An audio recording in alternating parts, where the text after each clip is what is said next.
হঠাৎ করেই test cricket থেকে অবসর ঘোষণা দিয়েছেন বিরাট কোহলি।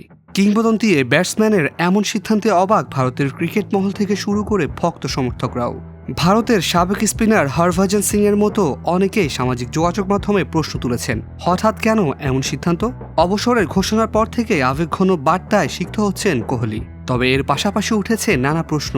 ভারতীয় ক্রিকেট বোর্ডের শীর্ষ কর্তারা নাকি তাকে সিদ্ধান্ত পুনর্বিবেচনার জন্য অনুরোধ করেছিলেন, কিন্তু সেসব উপেক্ষা করেই অবসরের ঘোষণা দেন কোহলি। এই ঘোষণায় সবচেয়ে বেশি চমকে গিয়েছেন দিল্লির কোচ ও ভারতের সাবেক অফ স্পিনার শরণদীপ সিং। তিনি জানিয়েছেন, কোহলির মধ্যে টেস্ট ছাড়ার কোনো ইঙ্গিত তিনি দেখেননি। এক সাক্ষাৎকারে শরণদীপ বলেন, না, একদমই না। সে তো রঞ্জি ট্রফিতে লাল বলের ক্রিকেটে খেলতে এসেছিল, অর্থাৎ তার এমন কোনো ভাবনা ছিল না।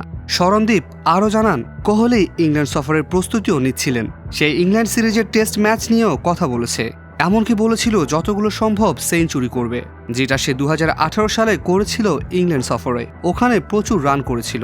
2018 সালে ইংল্যান্ড সফরে 2টি সেঞ্চুরি সহ 593 রান করেছিলেন কোহলি। সেবার দুর্দান্ত ফর্মে ছিলেন তিনি। ইংল্যান্ড সফরের প্রস্তুতির অংশ হিসেবে এই বছরের শুরুতে রঞ্জি ট্রফিতে দিল্লির হয়ে রেলওয়েজের বিপক্ষে খেলতেও দেখা গেছে তাকে। 20 জুন লিডসে শুরু হবে প্রথম টেস্ট। ইংল্যান্ড সফর তো অনেক কঠিন। জানি না কোহলিকে ছাড়া ভারতীয় দল কিভাবে সামলাবে। এখন প্রশ্ন উঠেছে, একজন অভিজ্ঞ ফর্মে থাকা ক্রিকেটার কেন হঠাৎ এমন সিদ্ধান্ত নিলেন? উত্তর হয়তো জানা যাবে সময়ের সঙ্গে। তবে এই মুহূর্তে ভারতীয় ক্রিকেটে কোহলির অবসর বড় ধাক্কা হিসেবে দেখা যাচ্ছে।